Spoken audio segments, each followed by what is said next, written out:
Welcome to Recovering Evangelicals, a podcast for people who were once very comfortable in their Christian faith until the 21st century intruded and made it very hard to keep on believing. I'm Luke Jansen. And I'm Scott Dyer. We're 3 episodes into a mini-series on intelligent design.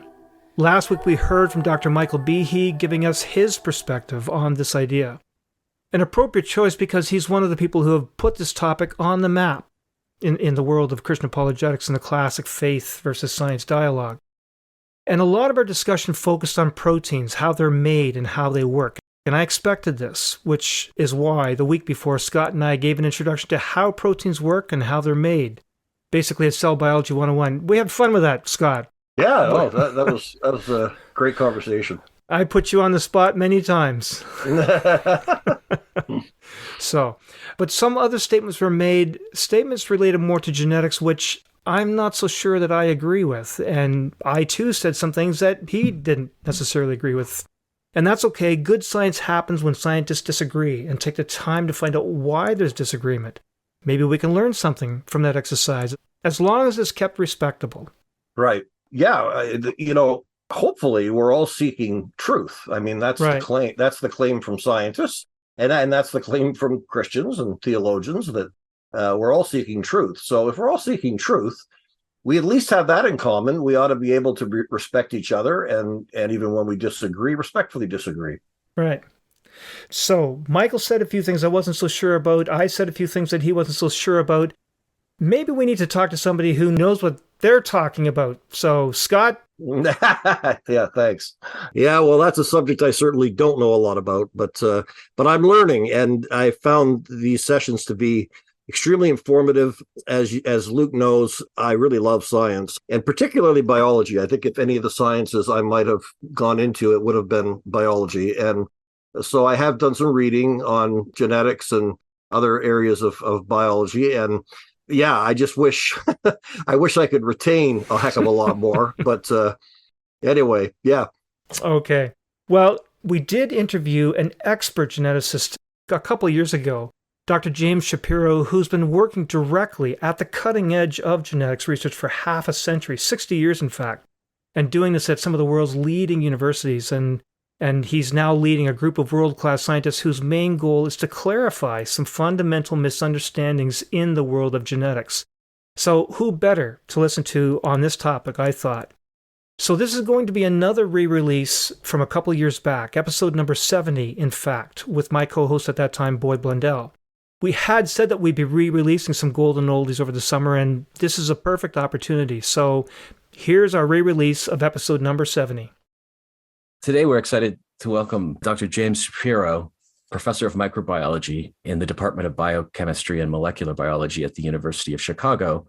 And he's been there for almost 50 years, since 1973, after doing his PhD at Cambridge and BA at Harvard. He's participated in genetics research for over 60 years, was in fact involved since genetics has been a thing, and is still active in research and teaching. So welcome, Dr. Shapiro, and thanks for coming. Thank you.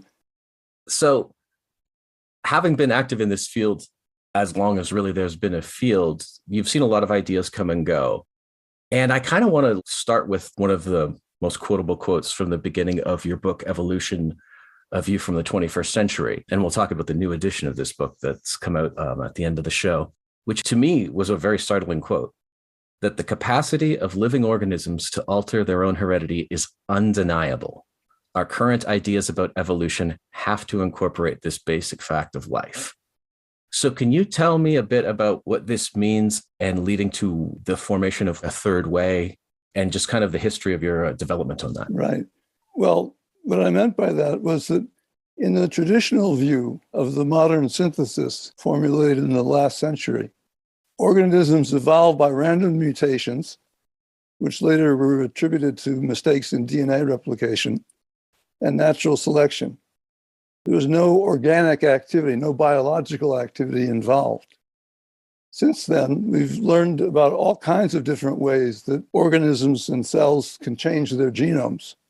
And they do it actively. They have the biochemical tools to do that.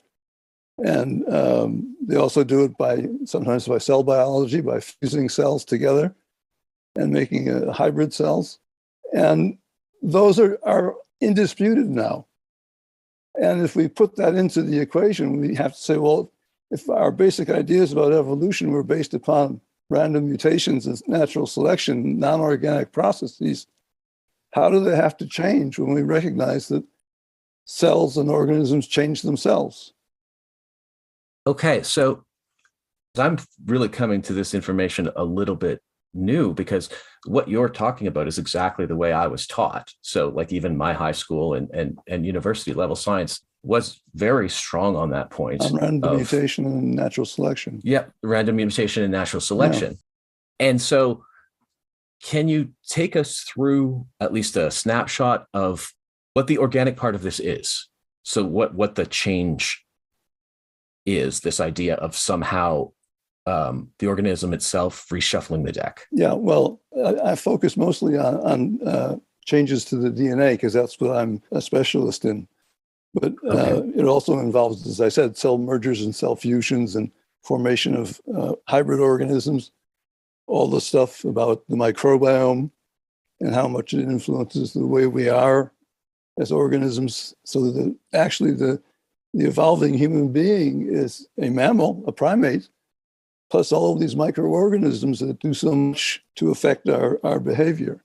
He's referring here to the bacteria and the viruses that grow inside of us and become part of our being and our physiology. And that's now been given a different name. It's called the holobiont. So it's not a single organism, it's a collection of organisms which work together. But learning about the ability of cells to change their DNA came about with the beginnings of molecular genetics and studying how first bacteria and then higher organisms could modify their own DNA. In bacteria, this involved mostly the study of how cells could transfer information from cell to cell. In practical terms, that had big effects in terms of antibiotic resistance. And bacteria could transfer plasmids between cells, which carried resistances to antibiotics. And that's had a big effect on our ability to use antibiotics. But we learned about viruses inserting themselves into the genomes of bacteria. We learned about mechanisms that bacteria have to recombine their DNA at certain sequences. And then the way I got into this story was when I was a PhD student. I was isolating mutants of E. coli. It's one of the basic laboratory strains of bacteria. I isolated some mutations in a region of the E. coli genome called the galopron. It's called that because it allows the bacteria to eat the sugar galactose. And I tried to find out what they were. And at the time, work by Francis Crick and his colleagues was saying that mutations were either changes in nucleotides. Nucleotides are the individual letters in the DNA code.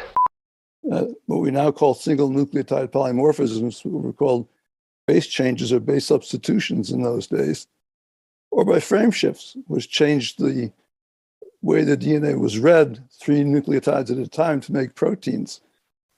And I tried very hard to show that these mutations were either base substitutions or frame shifts, but I couldn't do it. And so I came to the conclusion that they must be something else. And I don't know how it occurred to me, but I decided that they must be insertions of DNA into the region of the E. coli genome that I was studying. And that, in fact, turned out to be correct. I wasn't the only person at the time studying mutations in bacteria, and others had found similar mutations in their bacteria too. And many of them turned out to be similar or related insertions. Now, our work was predated by about almost 20 years by Barbara McClintock's work in maize. Maize is a kind of corn plant, where she discovered that when you make it difficult for the maize plants to reproduce, you give them what she called the genome shock. They activated elements which could multiply and move around the genome and move from one place to another. And she called these things controlling elements because she noticed that when they moved, they changed the way different genetic loci were expressed. And that proved to be very prophetic. And together with some colleagues in 1976, we organized a meeting on these insertion elements. And we thought we'd have maybe 20, 25 people coming. Instead, we had 150 people from all over the world. And it turned out that what Barbara McClintock had found in maize in the late 1940s and early 1950s was, in fact, a common phenomenon throughout biology.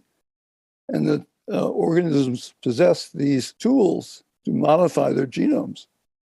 So, Dr. Shapiro, if I can just make sure that the listeners have caught up to us, I'm going to contrast what you've just said against what we have typically or traditionally understood about this word that we need to redefine, which is the word gene. So in the past, we used to see DNA as being a long string of these things that you mentioned, bases, and people traditionally thought that evolution involved changes at individual points, individual bases in that long string of bases that makes up the DNA.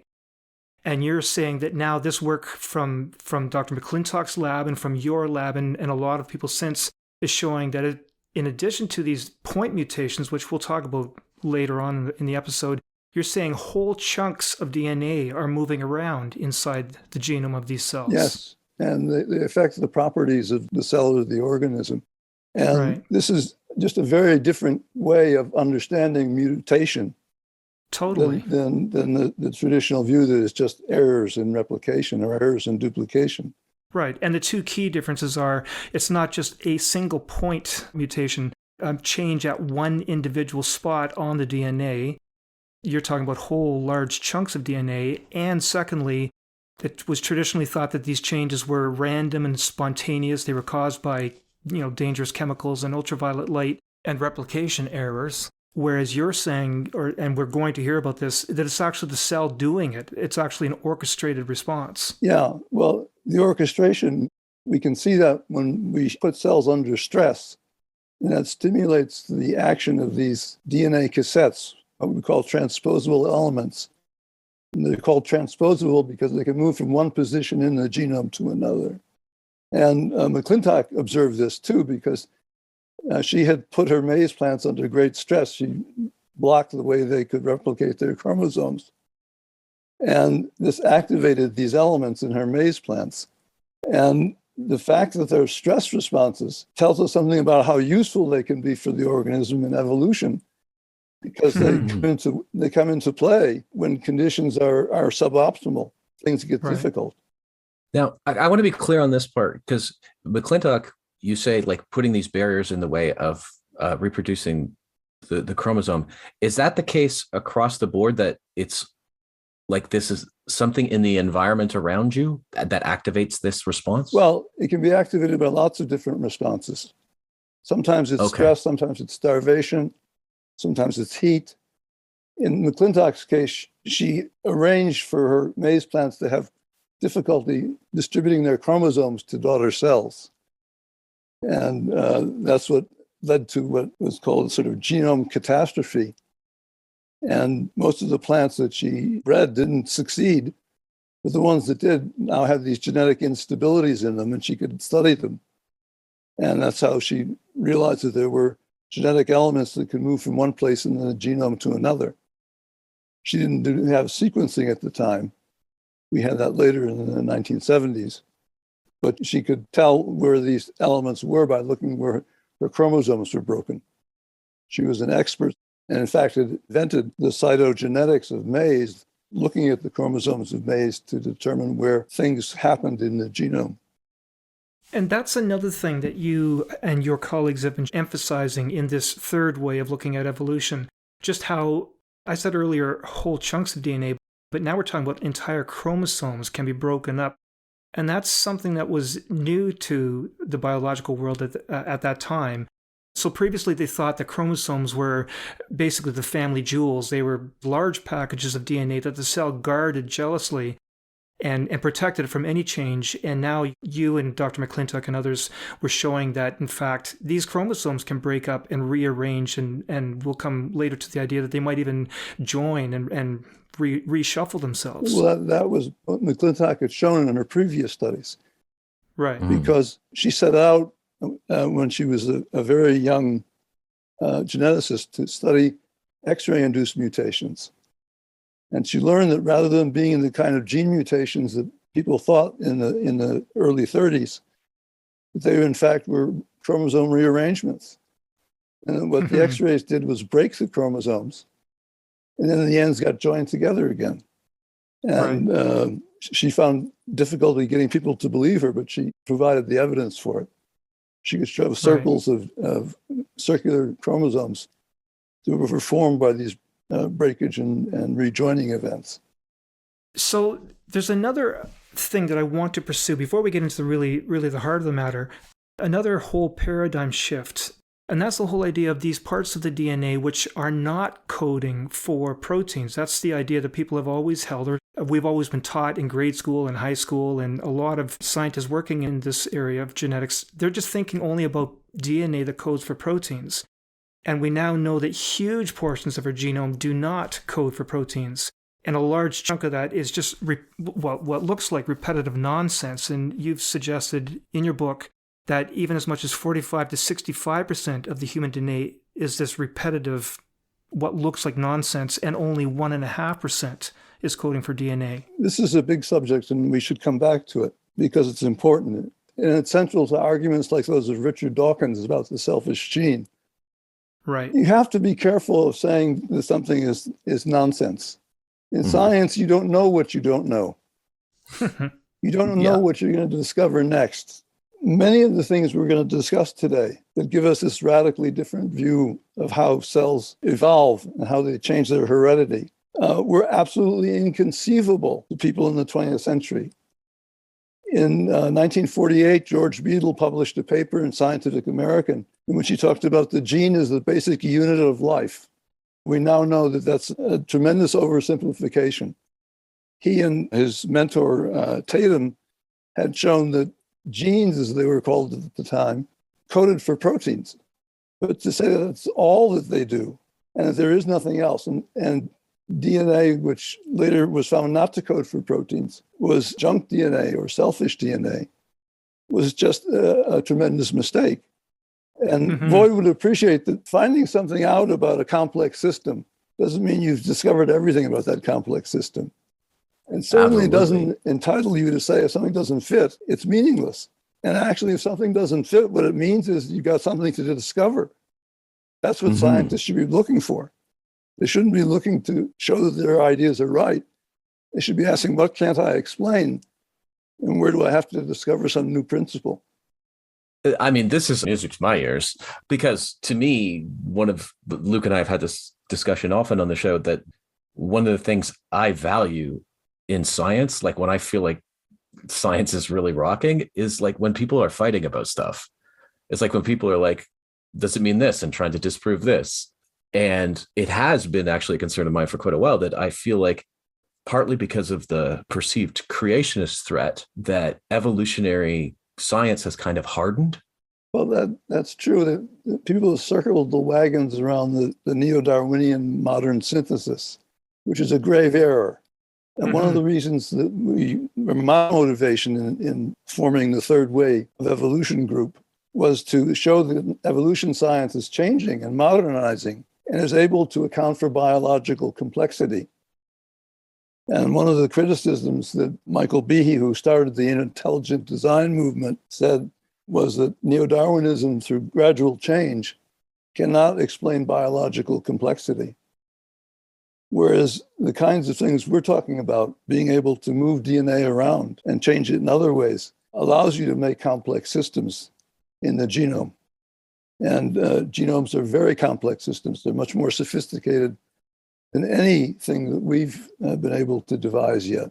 And I think that the connection between thinking in new ways about evolutionary processes and being able to explain a lot of the complexity that we've discovered in biology is one of my main motivators for trying to make people aware it's not the same old story that's correct. You brought up Behe, and my first exposure to this argument was in a conversation with Behe and a few evolutionary biologists back in '99. And I've been surprised in seeing this because usually I don't hear anybody in this field refer to intelligent design in a way that has any value at all. But it seems to me that what you guys are saying, and so I'm going to restate it and you can correct me, is that the critique of intelligent design, and I think at the time, what was it, the bacterial flagellum, that the idea of a step-by-step process of evolution just didn't make sense. Either there wasn't enough time or you couldn't account for intermediate steps, was roundly refuted. And I was listening to some of the scientists kind of like pile on that. But it seems to me that what you're saying is that, in fact, that critique has some merit. Well, yeah, I mean, random gradual mutations are never going to get you to a complex genome. Genomes contain networks. They need to be organized. They're formatted databases, and they're read-write memory systems. And that's why cells have the ability to move DNA around and change it, Right. because that allows them to write new genomic configurations and make new species.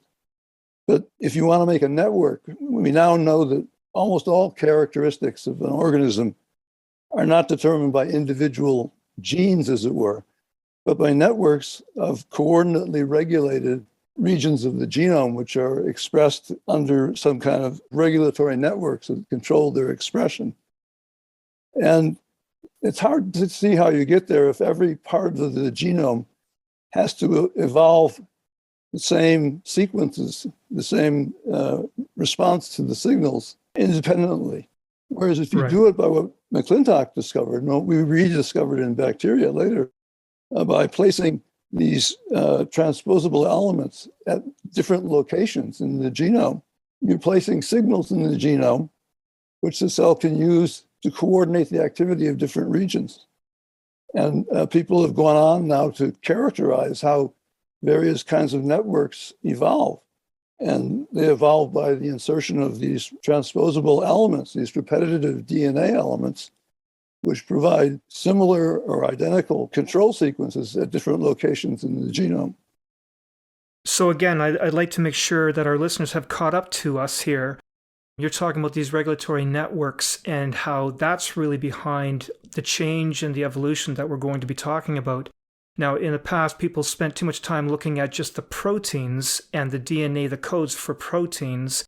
But part of your story here is that that's only 1.5% of the genome. There's this vast network, this regulatory network, all these moving elements, the chunks of DNA that are moving around to regulate the expression of those proteins. And so this is one of the reasons why, for example, it's now meaningless to talk about how human and chimp DNA are 98% identical. They're only referring to the DNA coding portions, and it's this vast other part of the DNA that's regulating the expression of those proteins, and that's what makes us so different from a chimp or from a frog. Yeah, well, there's this very interesting paper published in 2013 by a great Australian molecular biologist called John Maddock and one of his colleagues, where they made a graph taking sequenced genomes at the time of organismal complexity, which was defined by the number of different cell types in an organism, against the quantity of DNA in the genome. And when they plotted this out for protein coding genomes, the protein coding genome sort of peaked at about 3 times 10 to the 7th nucleotides. That's 30 million nucleotides. But the non-coding DNA kept increasing linearly, and it never stopped, and it got up to 30 trillion nucleotides. Wow. And the hottest area in molecular genetics and genomics today is figuring out what all of this non-coding DNA is doing. One of the things we know it's doing is it's encoding RNAs. And RNA molecules do a lot of different jobs in organisms. They play regulatory roles, they form complexes, they nucleate the formation of multimolecular complexes in the cells. They control things like the ability of stem cells to differentiate into any kind of a cell that's called pluripotency. They are involved in sex determination. all kinds of characteristics. And I wanted to say earlier that some of these distributed networks do very important things. For example, pregnancy, the viviparous reproduction of mammals is all dependent upon these mobile transposable elements. And they link together thousands of different parts of the genome so that they work properly in pregnancy, both in making the placenta and also in making the uterus. So those are examples of networked functions which are not explicable as single gene products. Now, another good example in today's context that explains what you just said, you gave a good example of how these transposable elements, these chunks of DNA that move around, are important in reproduction, but also in immunity and creating antibodies. That it too involves this movement of large chunks of DNA that codes for entirely different pieces of proteins that get put together in a myriad of different antibodies. Well, the immune system is very interesting. It's the most exquisite example of highly controlled, what I call natural genetic engineering. And it evolved from these transposable elements. But it's a system which does several things. First of all, it assembles antibodies, and it assembles them so that they can recognize any kind of antigen, which means that when they put the DNA together, which they do by cutting and splicing the DNA, and they do it in a combinatorial fashion, to make the antibodies, every antibody is distinct, so that no matter what kind of invader comes into the organism, there'll be an antibody to recognize it. And They do this not in a random way. They do it by very highly coordinated cutting and splicing of the DNA, but they make many different combinations. And at key points, they add in an additional DNA, which doesn't have any template. So they can achieve tremendous diversity. So once again, I'd like to paint a picture for the listener that might help them orient all these things that you've just said just in the past couple of minutes.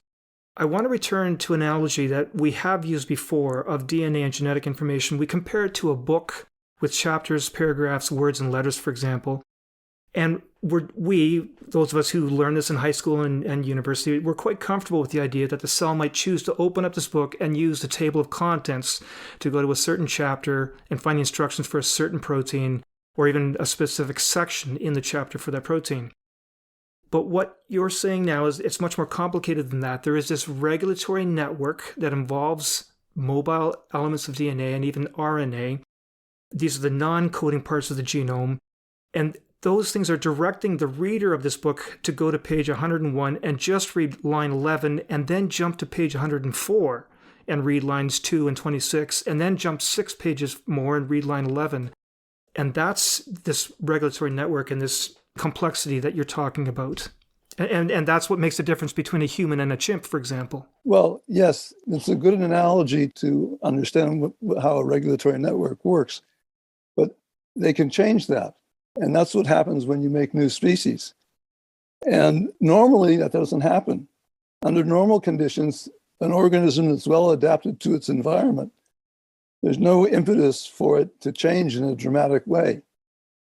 But when organisms get in trouble, suffer what McClintock called genome shock, then these engines of innovation that they have, these systems for rewriting the DNA, come into play, and they make new systems and new combinations.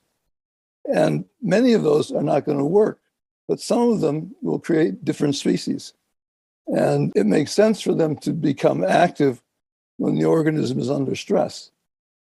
Mm-hmm. And this is true of all organisms. All living organisms have stress-activated operators which change their DNA.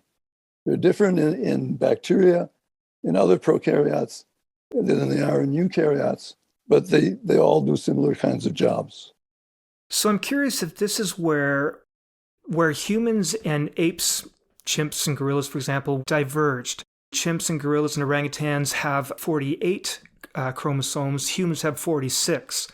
And we won't get into the details today. We will be doing this in a couple of weeks. But the bottom line is the story seems to be saying that what happened was 2 chromosomes joined end to end to give us chromosome number 2. And now you have a whole new species. Is that part of that story? It's part of the story. There's two kinds of evolutionary change. And this was actually first defined in 1940 by a German refugee from Nazi Germany, Richard Goldschmidt.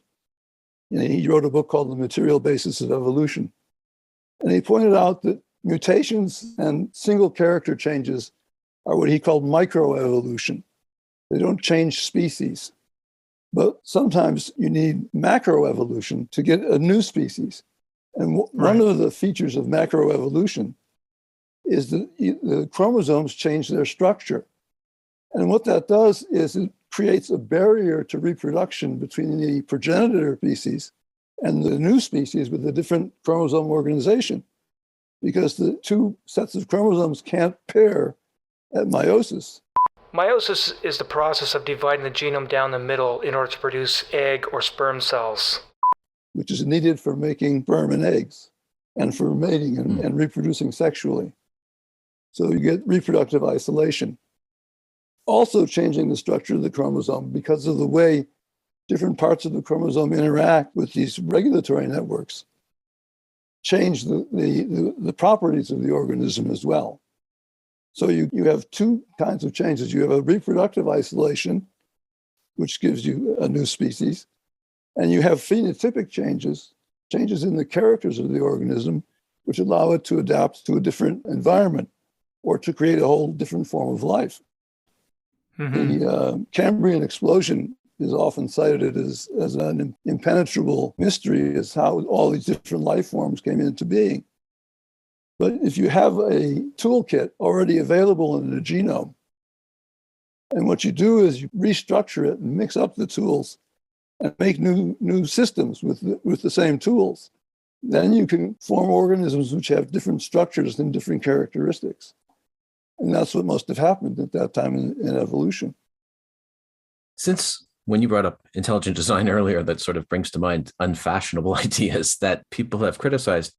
But there's part of this that harkens back to someone I have a soft spot for in the history of science, which is Lamarck. Lamarck proposed the idea that what an organism passes on to its progeny are traits and characteristics that it acquired through use or disuse during its lifetime. Is there like a pushback on that? Because that's been very kind of caricaturized as to what he was proposing and how close it was to Darwin. But the idea of some sort of heritability, not in the way he said of like willfully chosen or something, but the idea that in times of external stress, if it's great enough, the genome like decides to take these long shots that it wouldn't normally do because most times it's going to fail. But when the stress is high enough, the long shot's the way to go. Yeah, well, I don't know that Lamarck had that particular idea. He had the idea of use and disuse would determine whether characters were saved or not, whether they were passed on. Mm-hmm. And it turns out that Darwin had exactly the same idea. Yeah. And stated it many times in Origin of Species. And again, so that the listeners know what we're talking about here, you mentioned use and disuse. So for example, the one classic example would be the giraffes. Because they needed to reach a little bit further, they were using their necks and exercising their necks, and they transferred a stronger neck to their progeny, who then exercised their neck and continued to stretch it out. So that's the use example. And the disuse would be animals that live their whole life in caves, and so they never see light, and their eyes degenerate and sometimes even become other organs, but they've lost the ability to see, and they transferred that onto their progeny. So that's the use and disuse you're talking about. Right.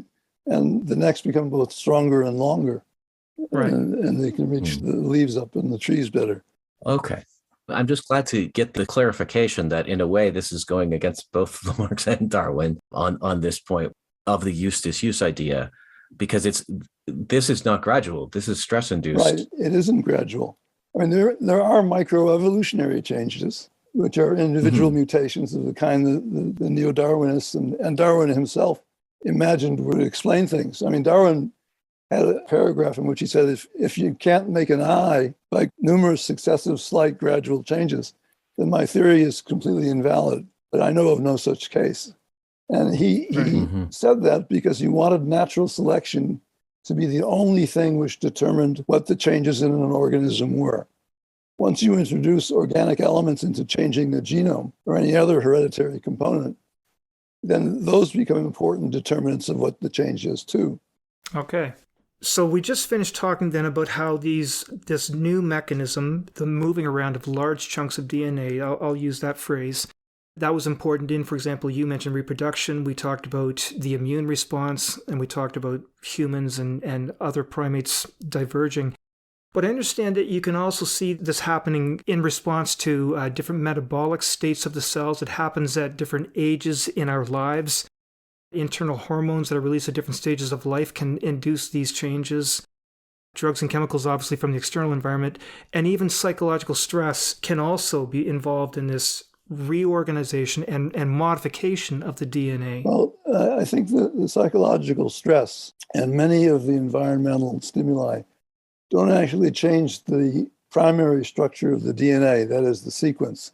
What they change is what's called epigenetic formatting, the way the DNA is folded and compressed and made available for expression in the organism in different cells and different tissues. Those changes are affected by things like psychological stress, right? Fear, for example. And one can map those out. They aren't changes of DNA directly, but you can see them, and they do get passed on in heredity. They get passed on from generation to generation, which was thought not to be possible, but it is possible, and it does happen. So you're saying that the genetic piece by piece information remains stable, but the stress leads to like a reorganization, as you say, folding or whatever. And that is heritable, that reorganization? Yes, it's called epigenetic regulation. The term was first coined by Conrad Waddington in the 1940s, because the DNA in different cells in different parts of the body is all thought to be the same. It's not exactly the same, but the basic genome is preserved. And he said there had to be epigenetic, that is, around the genome, epigenetic modifications, which could then be inherited in different cell lineages so that you could have cell differentiation and tissue differentiation. Differentiation is getting at the idea that the exact same set of genes can produce very different cells and tissues. The exact same blueprints can produce very different buildings. We know that was a correct view. He didn't know what the mechanisms of that were. Today, we do know many of the mechanisms of that. I don't know that we know all of them. We know many of them.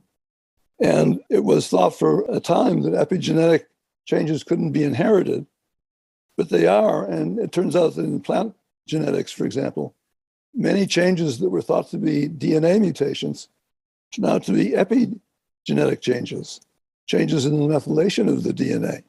Methylation is the addition of a certain chemical group on the gene, and it serves as a flag of some kind, which affects the way the DNA is expressed. So it's a very complex, very intricate system. And I don't think that we have yet quite appreciated how complex and intricate it is to make a whole organism. That's a very tall order. So an interesting little image just to put in the minds of the viewers about these epigenetic changes. I think a lot of people have watched this movie, Apollo 13, and just as they're about to approach Earth and they had to do a lot of very complicated things and they were getting groggy with lack of oxygen, one of the guys puts a little Post-it note, a little yellow tab on top of a button, which basically says do not use or something to that effect. And that's what these epigenetic changes are. They're little flags that are put on the gene, which basically says don't use this, go instead to, chromosome number 3, for example.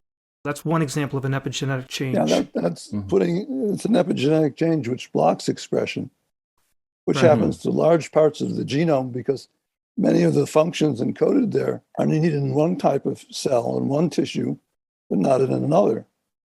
But there are also epigenetic changes which activate expression. Right. Now, another example of how this mechanism of transposable elements, chunks of DNA moving around, how that can play into evolution, I understand, is gene duplication. So people have argued you can't induce changes in a part of a gene because you make the gene non-functional. But what can happen is you get duplications, and for that matter, multiple duplications of a gene. And those duplicate copies can then undergo a variety of changes, which eventually lead to an entirely new response or a new protein. Well, an interesting thing is that we know how to make new species. We don't do it by selection. We do it by hybridization. And what hybridization means is you take two similar species, two related plants, two related insects, and you mate them together. And you get a hybrid progeny, which has half of its chromosomes from one parent, one species, and half from another. When you do that, the hybrid becomes very unstable, and it activates the transposable elements. They move around. You get chromosome rearrangements, and you often get duplication of the whole genome.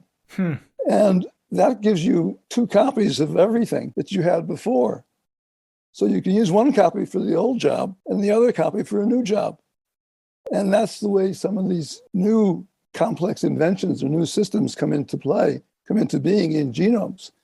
We also know that the elements which can move from place to place can often pick up pieces of protein coding sequence and move them around to new places. Plus which, the way that the proteins are encoded in the DNA, certainly of higher organisms, is not continuous, but in segments. And the RNA gets processed to bring the coding sequences together. And transposable elements can move pieces of proteins around and make new combinations of the protein segments. Proteins contain what are called domains. That is, part of the protein does one thing, binds a certain molecule, carries out an enzymatic reaction, recognizes a certain segment of DNA. And these domains, we know, get shuffled. This came out with the first draft human genome project in detail, but it was known before then. And they get shuffled in the course of evolution. You make new combinations like Legos, and you make new proteins that way. So you don't have to change the protein in one amino acid at a time, as we thought in the 1950s.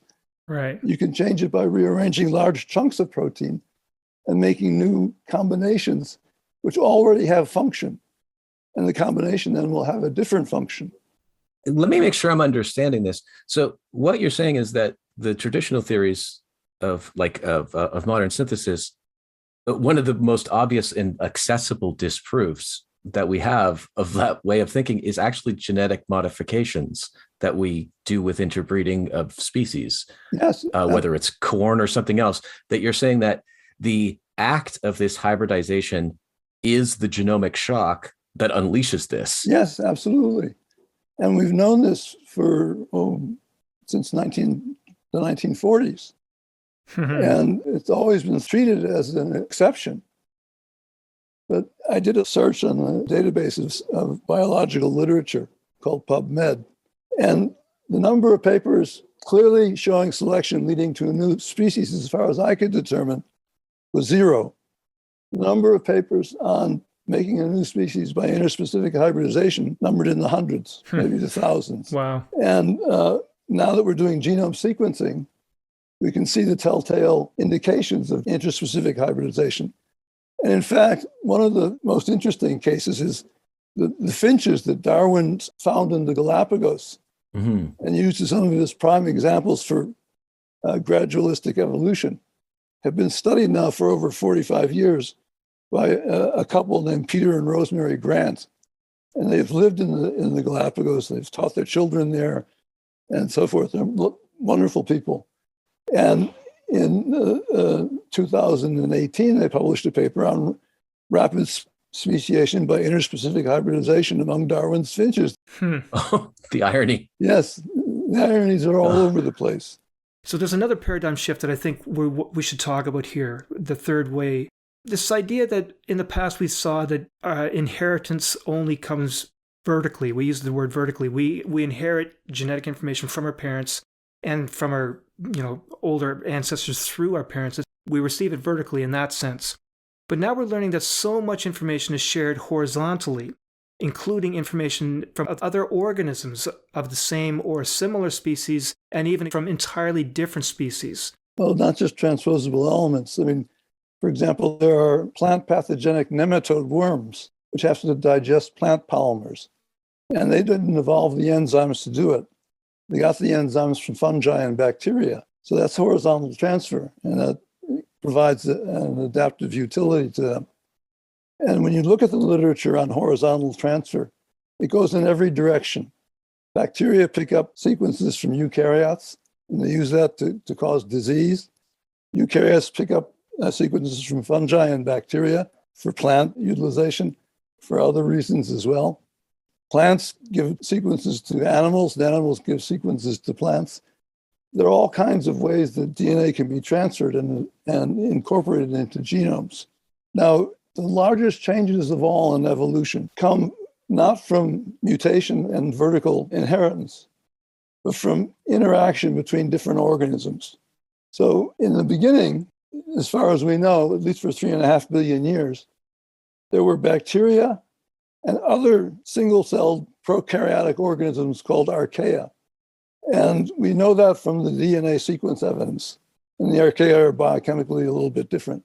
But sometime about 2 billion years ago, that is about at least 1.5 billion years after life began, an archaea swallowed up a proteobacterium.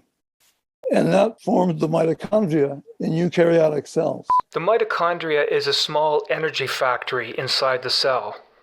And we know that without any doubt from the DNA sequence evidence. The mitochondrion is a bacterial cell, lacking a lot of its DNA, but it clearly descended from a bacterial cell. And that event created eukaryotic organisms. Later, before you go on, just so the listener can catch up to you, bacteria and archaea, they're single-celled organisms. They're basically just a bag with things inside of it, things like DNA, for example. And you're saying the one swallowed the other. Now you have this bag within a bag, and that bag inside the bag became the energy plant for a much more complex cell. In fact, the one that set the stage for plants and animals. Right. And the archaeum, which was the host cell, was almost certainly anaerobic. And the bacterium was definitely aerobic, so that the merged cell would have all the benefits of aerobic metabolism. You could get more energy and do more things. Right. And of course, we've seen that they can evolve into vastly more complex organisms, which they've done in their shorter time on Earth than the prokaryotes have. But that's not the only case of symbiosis, because many of these early eukaryotes then fused with cyanobacteria, which carry out oxygenic photosynthesis. And that's how plants and algae originated. And then sometimes these algae would fuse with other non-photosynthetic cells and make other kinds of algae and plants. So that the largest steps we know of in evolution have occurred by symbiosis and not by gradual change. And that's an example of organisms interacting and creating something new, a new type of organism. And in fact, that's all throughout evolution. Viral infections, bacterial infections, matings between different species. All of these things are involved in major steps in evolution. I published an article on this, which I called No Genome is an Island. And all of these interactions are critically important to how organisms evolve. We find the genomes of bacteria, for example, in the genomes of Drosophila. Also known as fruit flies. There's DNA transfer going back and forth all the time. And there's a whole new part of the biosphere that we now know, which has giant viruses, which can infect plants and animals, but they also affect amoebae. And the amoebae are infected by bacteria, which also infect us. So there's an evolutionary melting pot of these giant viruses, the amoebae, the bacteria. It's really quite a remarkable reality. Mm-hmm. Earlier, I mentioned that I find this a little scandalous that we're now almost a half a century into just having this proven over and over again, and it still hasn't sunk in. But part of what you're saying is it hasn't sunk in when it comes to how we talk about theories of evolution. But it seems to me that the molecular biologists are just kind of going merrily on their way and doing this anyway. Does this affect funding and grants, like the resistance to this stuff? Of course it does. So we are behind on understanding this precisely because people are resistant. Well, we organized a conference. I was talking with a colleague of mine a couple of years ago about the new ways of thinking about evolution. He says, how are we going to make people aware of this? I said, well, maybe we should organize a conference, maybe on cancer. So we had a conference on cancer and evolution last October. Okay.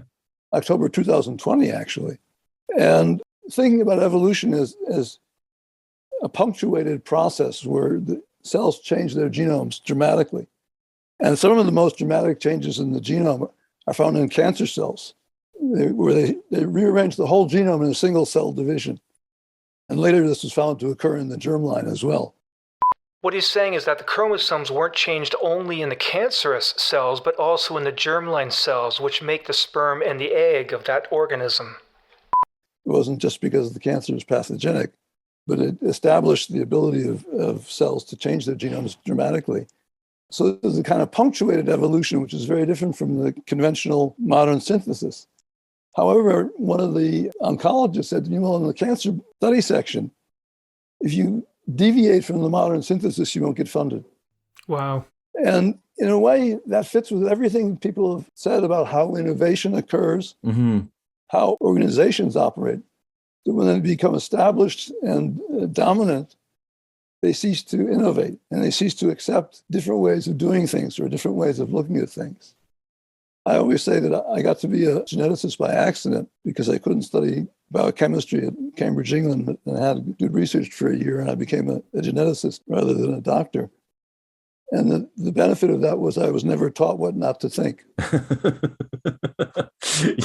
That fits with the point I made earlier about in science, you never know what you don't know. Yeah. What you're going to discover.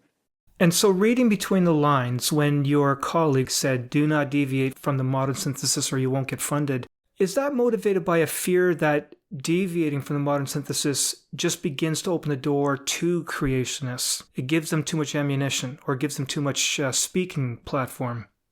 Well, I think the way the evolution community, the mainstream evolution community, has refused to incorporate all this new information.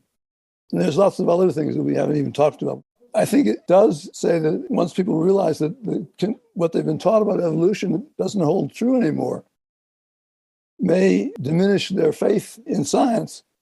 But actually, the American people's faith in science is pretty low Yes. on evolution. And I think that they suspect something's wrong there.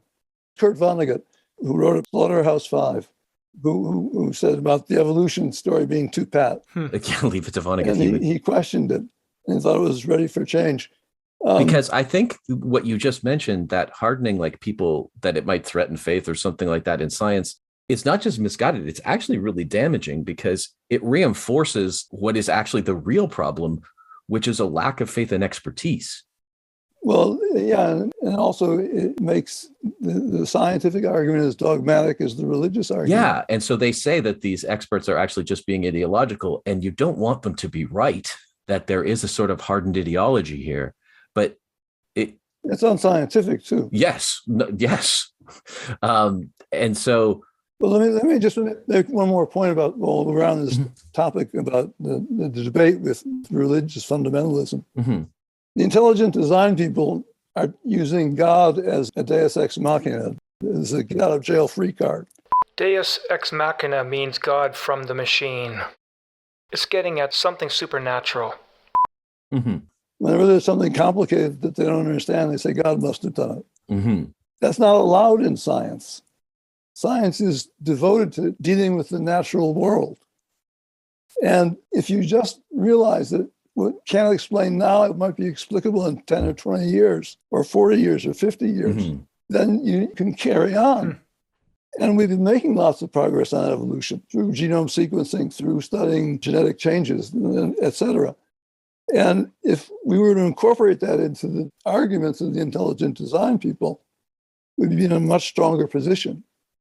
I've just written an article, which I hope gets published soon, making that point, because the criticism of conventional evolutionary theory is valid. The alternative is not to go religious. The alternative is to look at science and say, well, where do we discover something new? Now, the reason I asked that it was suggested not to deviate from modern synthesis because it gives too much room to creationists.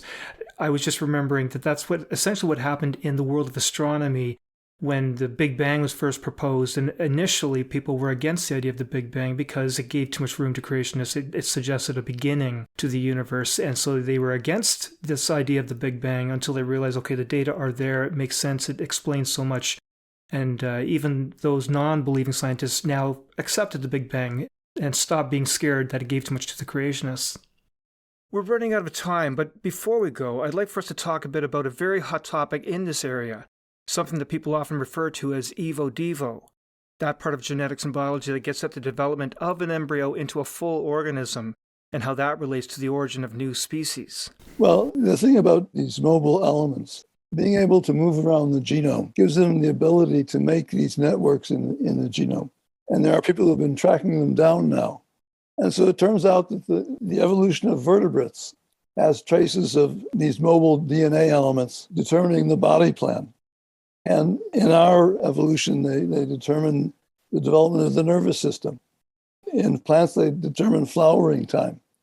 So we know that these functions are capable of nucleating these intricate networks in the genome that are involved in allowing organisms to develop as they have. There are still lots of mysteries about how that happens, and we have to study those. But there's no question that they do happen. And the sooner that the evolution community comes to accept that and recognize it and not treat it as just one more example of random change, I think the faster we'll make progress. So this gets back to one of the criticisms that the intelligent design community leveled, that the idea that the evolutionary mechanisms at the embryonic developmental level and this planning, that they say modern biology is unable to explain this. What you're kind of saying is that the critique there is basically correct if you accept only the modern synthesis, but is in fact not a valid critique if you include this genomic shock-induced reorganization. The read-write genome. The read-write genome, is that the term of art? Okay. Yes, genomes are read-write systems. They're not read-only systems. They don't change by accident either. They change under stress. And what we're doing in terms of embryonic development is we're beginning to learn the different molecular actors in the process. Many of them, in fact, are non-coding RNA molecules, what are called long non-coding RNA molecules. And many of them come from some of these mobile elements called retroviruses. And as we learn more about that, we understand development and differentiation and morphogenesis better, we'll be able to answer these questions. The fact that we can't answer them today just means that science hasn't gone far enough. It doesn't mean we'll never get there. So we're talking about embryonic development, the whole idea that you have one cell, which becomes 2, becomes 4, 8, 16, 32, et cetera, until you get to thousands and millions. And somewhere in there, that glob of cells has to then organize themselves into what we call a body plan. Whether the organism is going to have, for example, a vertebrae, we talked about that, a spinal cord, whether it's going to have 4 limbs, which gives us all the animals that we know of, including ourselves, or 6 limbs, which is the insects, or 8 and more limbs, which would be the lobsters and the spiders and things. And my understanding is that in order to have mutations that lead to those entirely new body plans, the mutations have to happen very early before you have millions of cells, because then it's too late. The die has been cast, as it were. You have to have these mutations early when the embryo is still small, a small bundle of cells. And as I understand it, any mutations at that level is always catastrophic. So it just seems to be quite a barrier to this idea.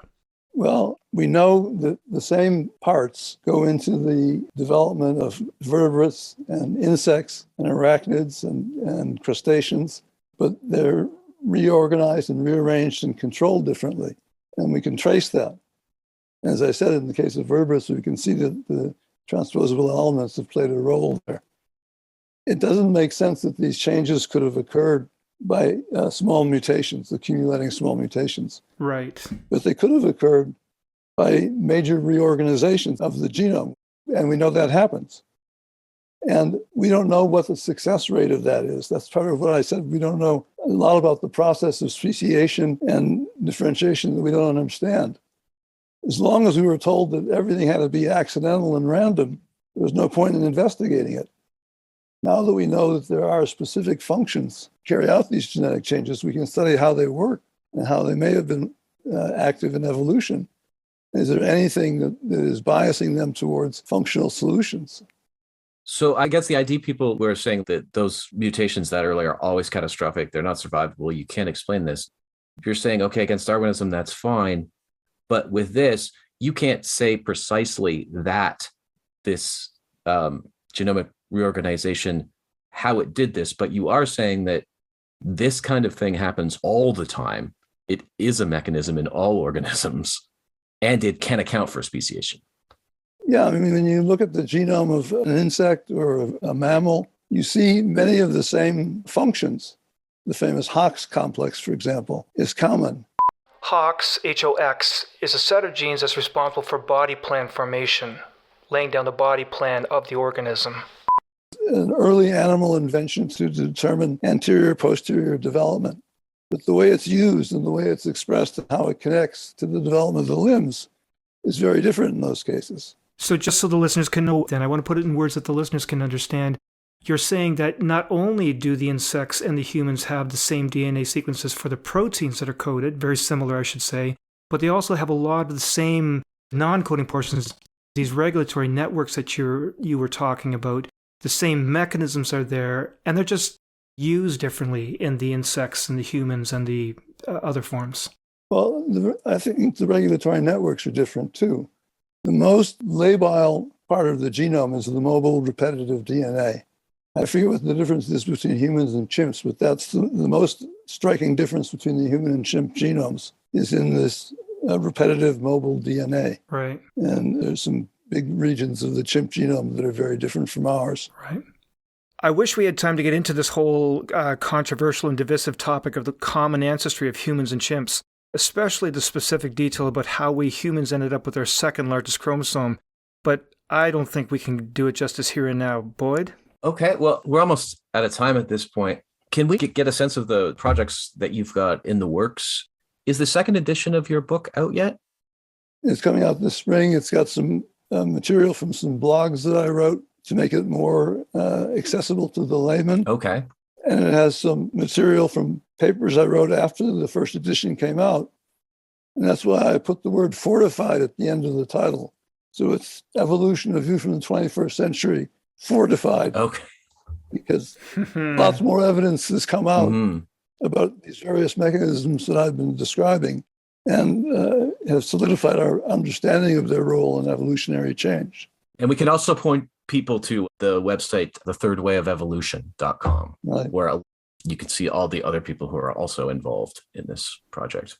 What's the number of people there, Dr. Shapiro? I looked at it and I didn't count, but there's many dozens of very high-profile academics all around the world in all fields of biological research. Roughly how many are there?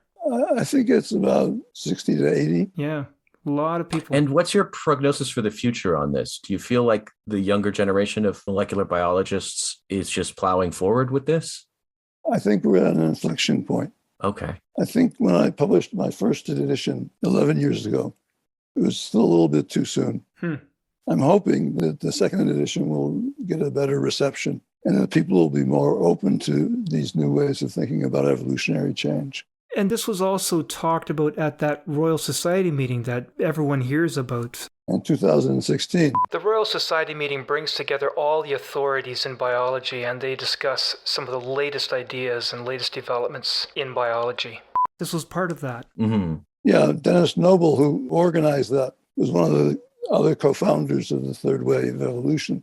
And there too, the evolutionary establishment tried to get the meeting canceled. Just canceled. Wow. And just canceled. Yes, they didn't want it to happen. They didn't want to fight about it. They just wanted it to go away. Right. So the compromise was that they were guaranteed a number of speaking slots so they could give their talk, their spiel. And again, because of what we were talking about earlier, just this fear of deviating from the modern synthesis was just too dangerous. This strikes me that the creationists are being used a bit as a cover, like politically as a cover, because this feels much more like normal organizational inertia where people don't want to lose their status in areas of expertise by having the stuff they did all their research on overturned. Yeah, and for some people like Richard Dawkins, for example, it'll make for a big intellectual come down because he based his whole philosophy on selfish DNA. Mm-hmm. And now we know that there's very little selfish DNA. Most of the DNA is functional and does different jobs and does important jobs. Right. And when you take that away from his argument, where does he stand? Oh, yeah. So the legit threat to, well, in that case, an entire industry. Yes. You can see why there's pushback. But to me, when they say, okay, you can do it, but we have half speaking slots, That must have been welcome for you then. Or was there an exchange of ideas? I think people were talking past each other. Okay. I mean, there was lots of people talking and presenting their views. And I don't know that anybody convinced anybody, but it was good to have the Royal Society sponsor a meeting where some of the new facts about evolution could be aired.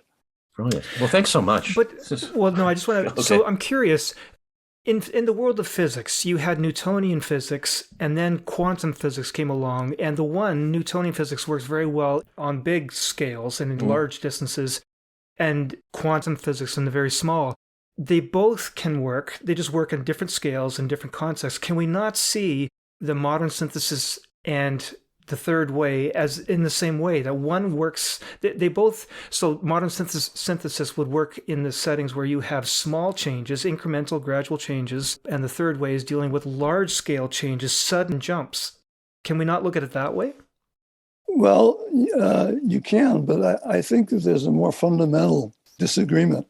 The modern synthesis way is to say we're going to exclude all biology from evolutionary change.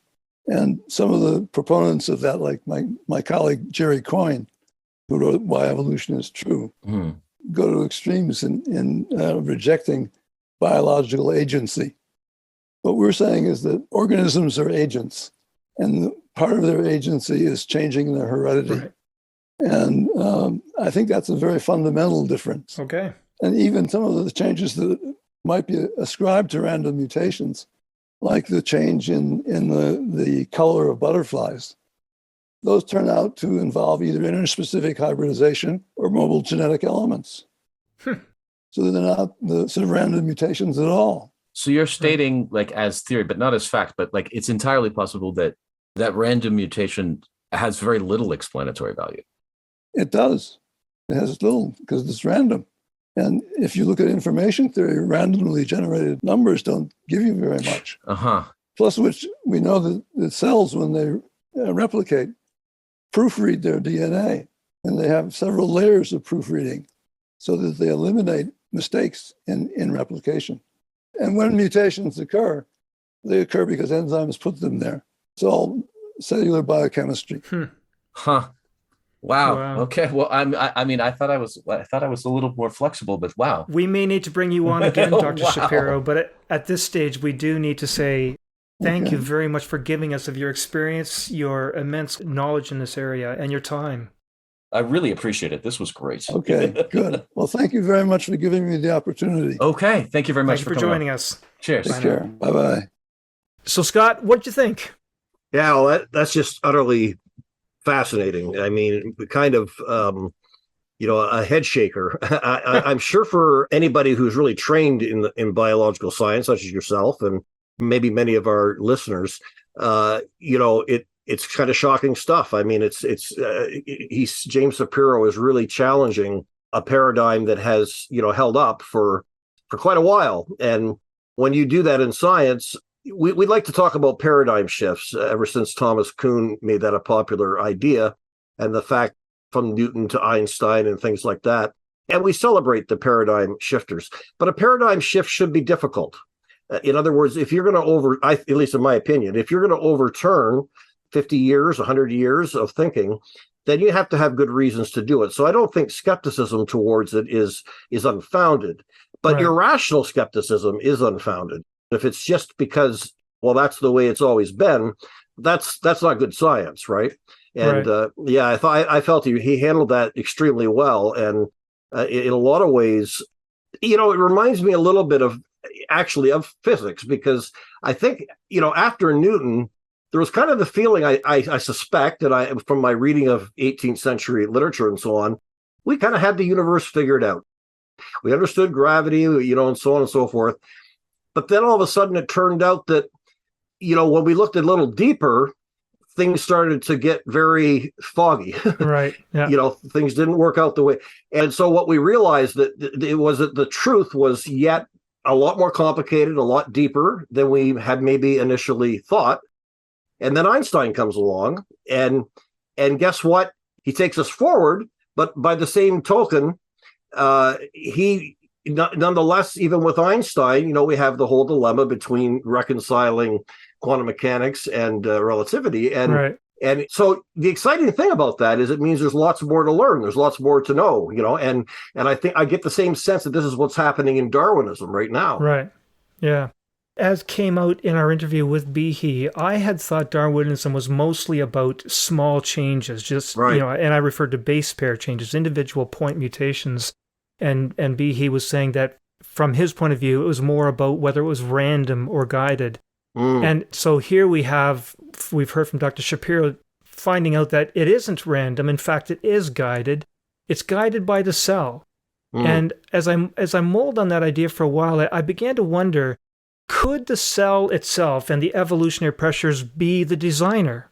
And I say that with a lowercase d, because it is the cell that's orchestrating these changes in response to evolutionary pressures. And so could this be our response to intelligent design? Well, yeah, it would seem to me, and from some of the things that Dr. Shapiro mentioned, that creationists have long said that we have no problem with microevolution. And in fact, when I asked Dr. Behe about that issue, he said, I don't have a problem with microevolution, but I don't believe this you can account for speciation through microevolution. That's what his claim is. Well, I guess what I sense, and correct me if I'm wrong, what James Shapiro was saying is we're on the precipice of finding a mechanism. First of all, Behe's right. That you can account for speciation through the Darwinian synthesis or Darwin's original work. You can't. However, we're discovering a new mechanism at the epigenetic level in the cell that in fact can account for speciation. Exactly. So we don't need to fill the gap with God. We can in fact discover that there's science behind speciation. So I would have thought that would be very welcome by the evolutionary community.